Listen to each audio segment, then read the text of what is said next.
Welcome to another video for nextstepjobsearch.com. My name is Zach, and today I'm going to discuss how to be prepared for the interview day itself. As a professional recruiter, I've seen that there are several common mistakes that can be easily avoided if you keep a few simple things in mind. Let's dive in.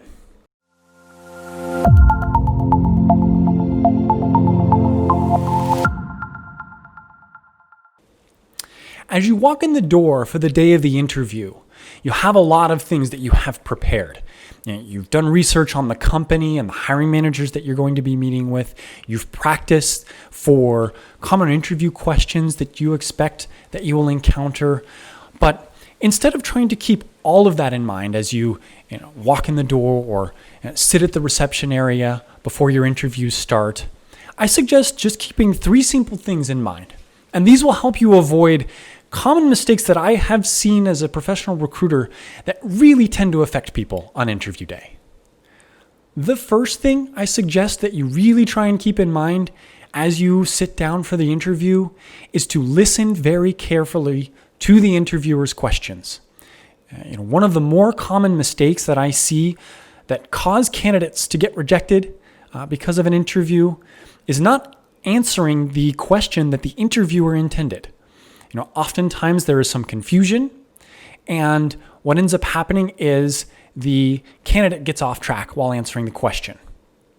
One thing that you can do is take a moment to reflect upon the question first before answering the question.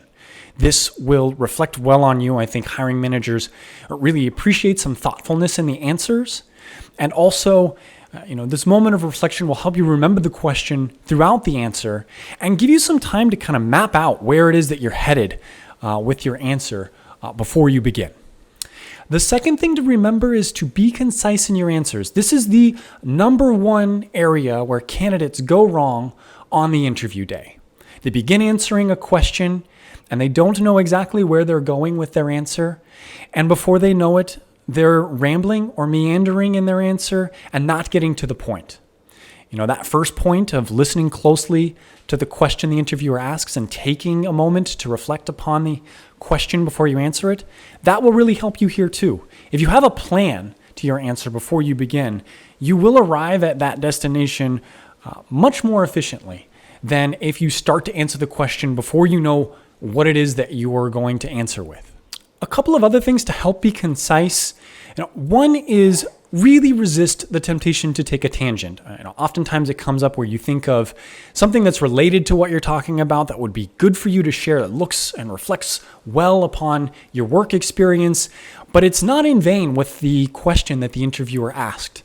And getting off track like that is something that can be very hurtful. Resist those temptations.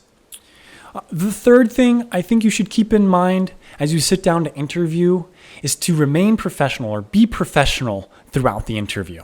This is the other area where I see the most common rejections from hiring managers after they review the candidates from the interview. What ends up happening is someone will get off track and start talking about their personal life, or they will make a comment that's outside of work. And that type of comment, typically, it's not going to help anything. These are comments that the hiring managers are not interested in as they interview, and oftentimes can get candidates into trouble. Oftentimes, these interviews, the hiring managers may ask you questions that are a bit personal in nature. And for those questions, really try and keep in mind, if you're going to talk about your personal life, how does that relate back to the value that you are proposing that you could add to your prospective employer? If you try to keep just these 3 simple things in mind on the interview day, listen carefully to your interviewer, be concise in your answers, and be professional, you will avoid the most common mistakes that end up in candidate rejection. That is all for this video. Be sure to put any questions in the comment section below. And as always, you can find more help for your job search at nextstepjobsearch.com.